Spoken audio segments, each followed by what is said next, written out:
Hello, how are you guys doing? This is Rob of Rule of Two Review. Welcome back to the channel. And today we need to talk about Nintendo's 2023 and how some signs and some reports are making it seem like maybe they're going to have a very empty holiday. So of course the big news going around right now is the news about E3 2023 and the fact that Nintendo, along with Sony and Microsoft, will be officially skipping the show. They will not be present, they will not be on the show floor with games and demos and consoles available for people to play. And when it comes to Nintendo, that means that they won't have an E3 Direct. Now, naturally, this was very sad and very huge news for a lot of us, especially those of us who just enjoy E3 and enjoy that annual time for everyone to come together and get excited about new things about video games and the industry. And it's always a lot of fun to see our favorite companies show us what they've got. I mean, it's a great thing. And the in-person show has always been extremely valuable, and I covered this story on my most recent video, and I obviously have talked about in that video and on Twitter how I myself even got to attend E3 back in 2004, which I like to consider kind of the golden age for E3, right before smartphones and live streams and all of that social media, all that stuff. It was just so great, and I'm so very thankful to have been able to go. And so because of that, people like me and a lot of you guys, I'm sure, we know the value of E3, and it's sad to know that it's not going to be happening. However, there is another piece of Nintendo-related information that's kind of come out around the idea of Nintendo and Sony and Microsoft skipping the show this year. And it's this, what seems to be a real report from VGC that IGN has since corroborated, that apparently one of the many reasons Nintendo chose to skip E3 this year is because they just might not have a lot of 2023 games to show. So this is pretty serious information, man, because we can really take away a lot from this if in fact it's true, and it sure seems like it's true, and honestly, it feels like it's true. When we consider the possibilities of what this means, it's worth noting when E3 takes place. E3 takes place usually in the second week of June. And we all know that this year, Nintendo is releasing their biggest game of the year, The Legend of Zelda Tears of the Kingdom, in May, basically around 1 month before the weekend of E3 was supposed to happen. And so the reason this could potentially be huge is that their first opportunity to address us, the audience, about their big plans and big games for the back half of 2023 was going to come right after they released their first big game, Tears of the Kingdom. And so there was a great opportunity for Tears of the Kingdom to come out in May, and only a month later during E3, Nintendo to say, well, now that you've been enjoying Tears of the Kingdom for a month, here's what we have in store for the rest of 2023, and give us a bunch of updates on games like Advance Wars and Pikmin 4, and maybe obviously drop a couple of new exciting things, so we understood a bit of what we had to look forward to play on the Switch in the back half of the year and over the holiday for 2023. And with Tears of the Kingdom coming out in the first half and Nintendo abandoning E3 the month later, and now these reports saying that maybe they might not have stuff to show, it kind of paints a picture about what their big plans might be. Let's revisit why we think this is the case, because in my last video, I talked about VGC's quote about Nintendo skipping E3 and the fact that they've heard from their own sources that Nintendo doesn't have a lot to show for the back half of the year, so that's part of why they're skipping. But just this morning, we've now learned that IGN is basically backing that up. Here's what they say. IGN understands that Nintendo and Xbox were initially interested in having presence at the event, but that both had to pull out for reasons unrelated to the show itself. VGC has since reported that Nintendo opted not to take part in the event due to a light second-half release schedule not justifying the event space. Information that IGN can corroborate. So unless something really kooky is going on, it seems like this is legitimate, that we can probably trust VGC sources and now IGN's corroboration of this information that Nintendo has a light release schedule for the rest of 2023, the back half of the year, again, after Tears of the Kingdom comes out, their biggest game for this year. And so then we just get to start thinking, what does this mean?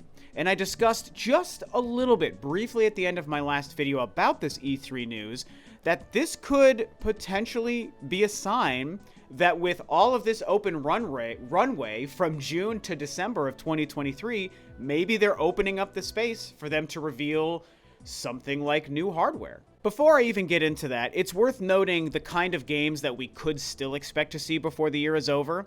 The big one, of course, is Pikmin 4, which I've talked about, and it's a game I'm so hyped for. It is currently slated for 2023. There's no official date. There's no confirmation. I think there's a great chance that game may even slip to next year. But as of right now, all we know is 2023, so we can cross our fingers and hope that Pikmin 4 will still release this year. The other game that was recently in the news and has a chance at still releasing this year is the Advance Wars reboot, right? Because there was recent information about updates to their situation on the eShop, which usually happens before we might get a pre-order, and we all think a Nintendo Direct is going to happen this month in February, and so the stars are aligning for a new release date confirmation for Advance Wars, and that it would hopefully be in 2023 and probably be the back half after Zelda, right? So Pikmin 4 and Advance Wars are big ones. You guys know I don't really follow Pokemon. I don't play those games, but to my knowledge, Pokemon I think has been like an annual release for a long time, right? So I'm going to trust you guys who are Pokemon fans to tell me, okay? I want your information. Would it not be safe to assume that some kind of new Pokemon game would probably still be releasing this year, like in November? Maybe it's going to be another remake of some old games, or maybe it's going to be the next new games in the series, right? Because they always release in twos. We just had Scarlet and Violet. So are they going to do the next one like Pink and Purple or whatever? Like, I don't know. I would just assume that maybe that's a plan. And so outside of those games, two of which we don't even know would even release this year, although again, I do think Pokemon is probably a safe bet, we don't really know anything. After Zelda, it's basically Pikmin 4, and I'll even remind you, I still think that game may even slip till next year anyway. So, we're waiting to see if this February Nintendo Direct is real. I believe it's going to happen. I know that I think a lot of you guys believe that as well. Plenty of other YouTubers have been talking about it. There's leaks, there's rumors. It's probably going to happen. And so I feel like this is Nintendo's best opportunity, and maybe their only opportunity, to let us know right in the beginning of the year if we can expect some kind of significant lineup of games after Tears of the Kingdom in May, or after E3 in June, even though Nintendo won't be attending it. This is their opportunity to give us some surprise games for this year that we don't know about. But if this Direct does happen, and it comes and goes without any significant late 2023 games revealed, then it seems like this is real, and there isn't anything significant to expect for Nintendo in the back half of the year. Which brings us back to the conversation about if new hardware maybe makes sense for them to be revealing at the end of this year. And yeah, I know you guys get sick of hearing me talk about the fact that I've been predicting it for a while, but I don't even want to talk about the fact that I've been predicting it. Now I just want to talk about, does it even make sense? Is it a possibility? And yes, I do think this means there is a great chance that the new hardware is right around the corner. Releasing this year, probably not. Maybe it could happen, but probably not.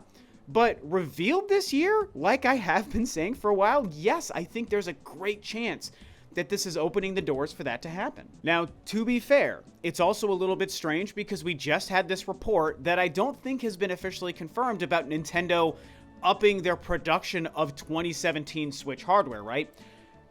Launch Switches, Switch Lights, and Switch OLEDs. Those are all 2017 tech, even though there's different batteries and a better screen on the Switch OLED. It's still the same initial basic 2017 Switch. And so it was a very confusing thing to hear because sales have been slowing down and we didn't know what the plans were going to be, and it seems like they're ramping up for their next gen thing sometime soon. And they reduced their forecast. So why would you then raise your forecast and tell us you're upping production of a console that's going to be in its 7th year, is slowing down? There's only one big game this year, Zelda. Huge game, I should say, in Zelda. So why do that?